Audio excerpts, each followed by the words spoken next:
obviously you can't get any further and have interactions and get phone numbers and get dates and get sex, relationships, etc. if you have approach anxiety. And we've all been there, right? Where you see that beautiful girl, you want to go talk to her, but something inside you just stops. You just feel frozen. You can't think of what to say. Excuses start running, right? Is she with that guy? And it's just some random dude. Or, oh, she's a little too far away. Oh, it's going to look weird. You know, those people are going to notice. What are they going to think about me? And all these are pretty irrational thoughts, right? And we know that. Logically, we know that. So basically, I'm going to give you 3 simple steps that we use on our boot camps, that I still use to this day, we all use, to overcome approach anxiety. And they're all really simple. Like Aaron said, I like to keep things simple. You can use them, like all 3 of them pretty much at the same time or one after another. And they're really the best ways to overcome approach anxiety that I found. Basically, the first method that I like to use, it's called experiencing it fully.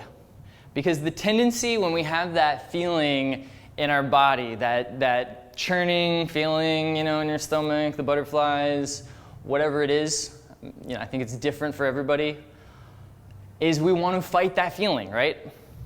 We want to, you know, we try to fight it. We either try to talk ourselves into the approach or talk ourselves out of the approach, or we beat ourselves up saying, you know, why do I feel this way? Why does this always happen?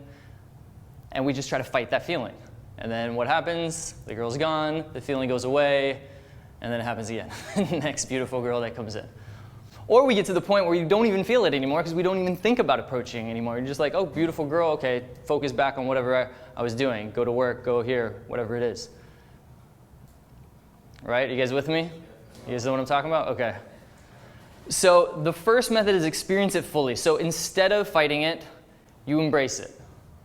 You allow yourself to just feel that feeling. I like to say experience it fully, meaning describe it to yourself. Like in your mind, or out loud if you want, but like feel where it is, pinpoint it in your body, and have a quick little conversation with yourself. Like, okay, I feel that feeling right now. It's that butterfly feeling in my stomach. You know, it's that churning, that kind of frozen. Okay, my heart is beating faster. You know, I'm getting nervous. And then just sit with it for a second. Literally just sit with it. Don't fight it, just sit with it. Because like I said, the tendency is to fight any unwanted feeling that we have, you know, avoid tension, avoid pain, and move towards pleasure. So instead, you just feel it, right? And after a few seconds, maybe a minute for some, it becomes no big deal. It becomes manageable. It might not completely go away. You might not, feel no more nervousness and just be able to approach her right away. But if you keep doing it, when you keep doing that, those feelings become less and less. You just get used to that feeling. It's like put yourself in uncomfortable situations all the time. Pretty soon, the uncomfortable becomes comfortable, right? You keep doing it, keep doing it. I remember when I did my second time I went skydiving, my instructor, when we jumped out of the plane, he said, "Welcome to my office." I was like, fuck, like obviously I had that feeling that we're talking about, the nervousness, the fear, all of that. To him it was no big deal. Why? Because he's done it so many times. And he's experienced those feelings. I'm sure he was scared the first couple of times, but he's put himself in that so many times and experienced those feelings instead of hiding from it, right? You can do this in other situations too. For example, one thing we like to do, I live in the Philippines, so I can't do this too much, but is take cold showers.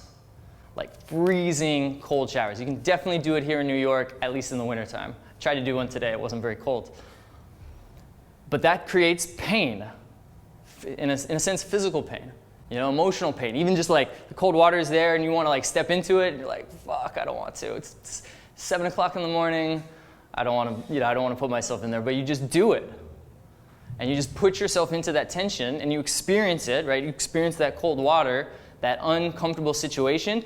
Do that, you know, X amount of times, eventually it'll be comfortable. Eventually you will stop hesitating and you'll step into it. You'll step into that tension, you know, you'll feel it and you'll enjoy it. Because it still comes up for me. You know, when I approach, not every time, but there's certain situations, maybe I haven't done it in a long time. Today we ran around, using like really shitty pickup lines, like really corny, cheesy pickup lines that we found on the internet. I never did that before. And so yeah, there was a little, like the first one was like, oh shit, what kind of reaction am I gonna get? You know, we're filming this, let's see what happens. You know, I felt that too, did the same thing, experience it fully and just fucking commit and do it. So that brings me to the next thing to do is basically there's two things you can do when you have any type of fear that you're trying to overcome. You can, I don't remember what it's called, maybe one of you guys remember, but when you basically put yourself into the worst case scenario, which is kind of like using a cheesy pickup line, you know you're probably gonna get a bad reaction, you know, because it's so cheesy, but is you basically put yourself in the worst case scenario, okay? Most people won't do that. Most people just won't do that. So when it comes to picking up girls, like I said, it could be using a really cheesy pickup line. It could be doing an approach wearing a dress. One of our friends used to do that, Hypnotica, I think it was. Yeah. Used to have his students do approaches wearing a woman's dress.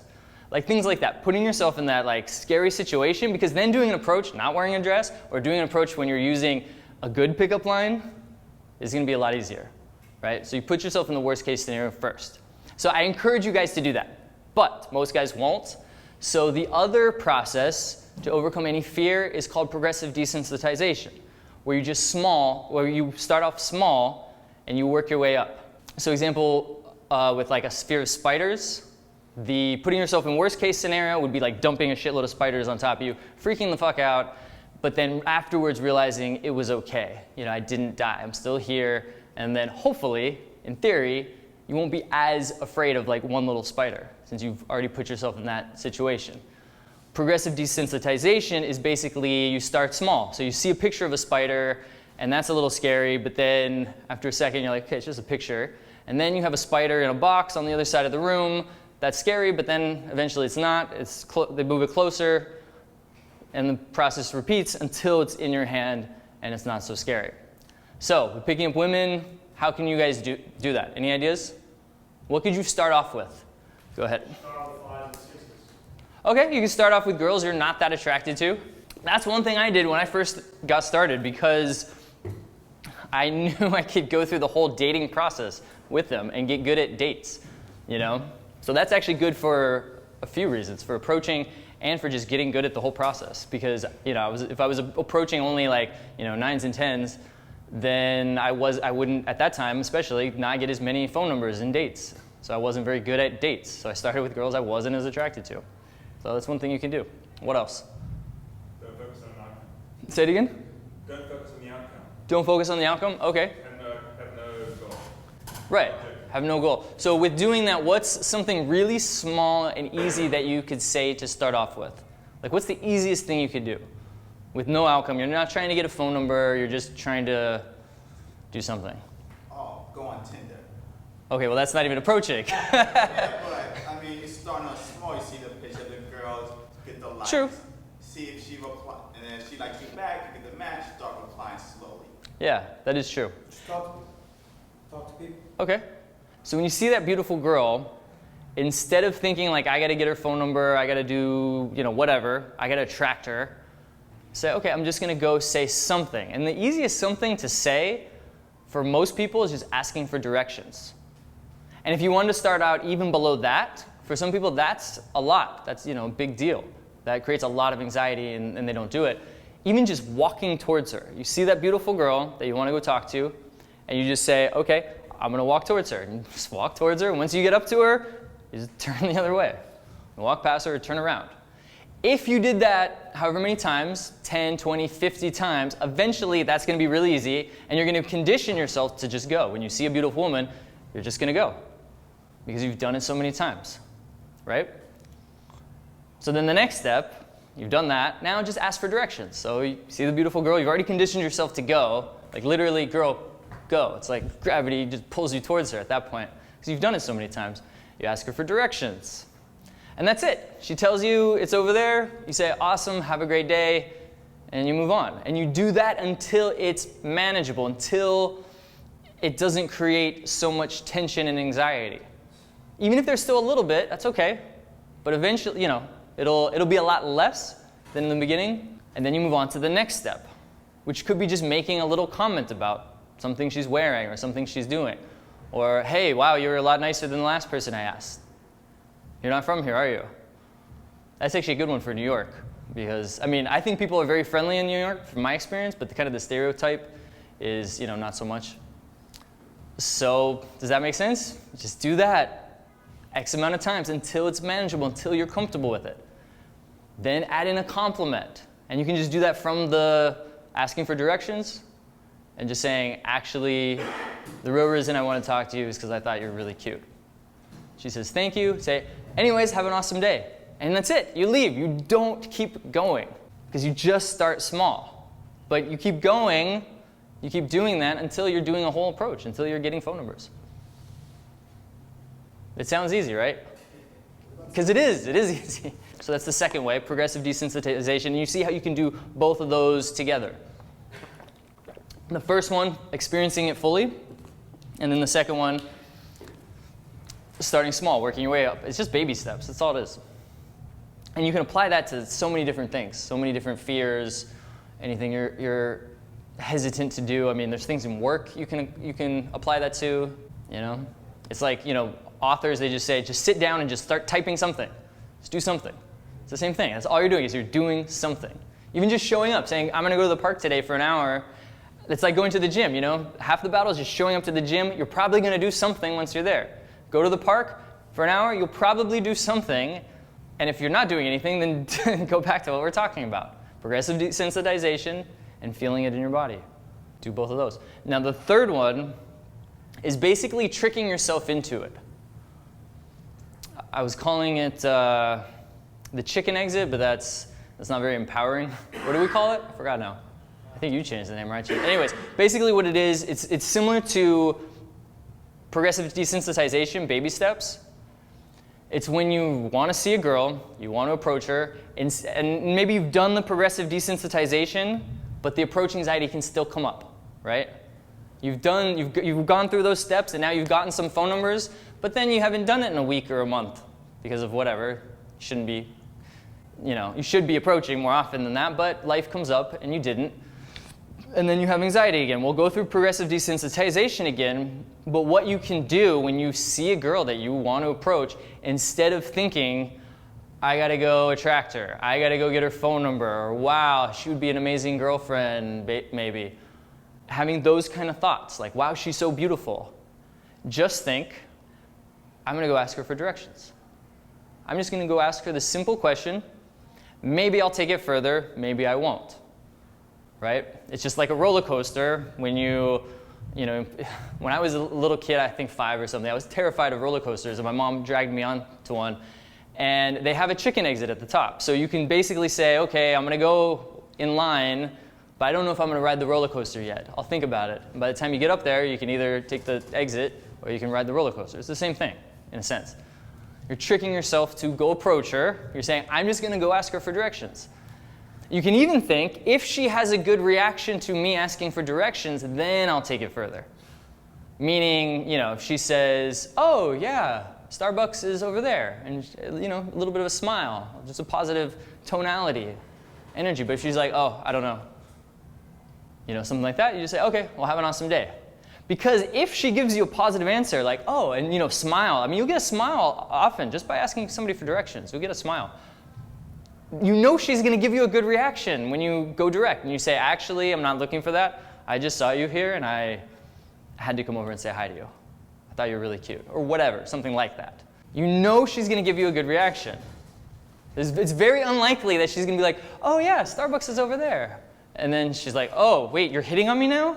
And all of a sudden, I mean, that could happen. I'm not saying it can't, but it's less likely. It's not very likely that will happen.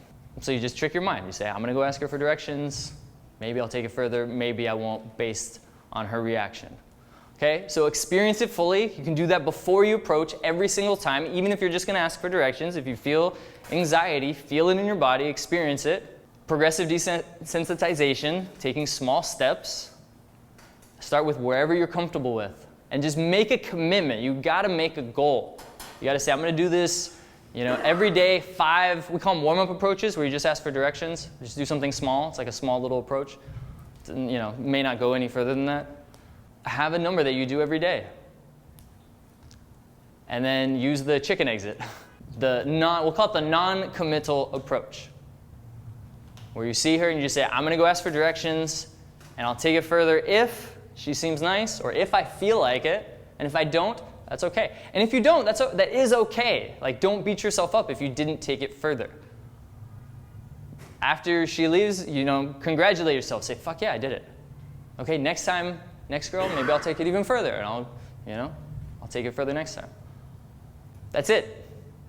Those are the 3 best ways to overcome approach anxiety. You do that, I guarantee you, approach anxiety will become manageable. I can't promise you that it'll completely go away. Although for me, most of the time, I've done it so many times that usually I don't feel anything. But like I said, I put myself in a different situation. I do feel it. It does come up, and I have to go through these 3 steps.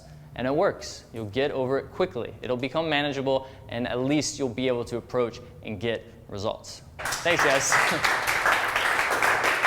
Hey man, thanks for watching this video from a seminar we recently did in New York. And if you want to become even more confident and boost your confidence and eliminate fear even faster, then make sure to check out my free confidence cheat sheet that gives you 18 different ways to boost your confidence and eliminate fear in any situation, not just picking up girls, but any situation. We give you inner game and outer game techniques to get there fast. So check that out. There's a link to the right of the screen and also down in the description.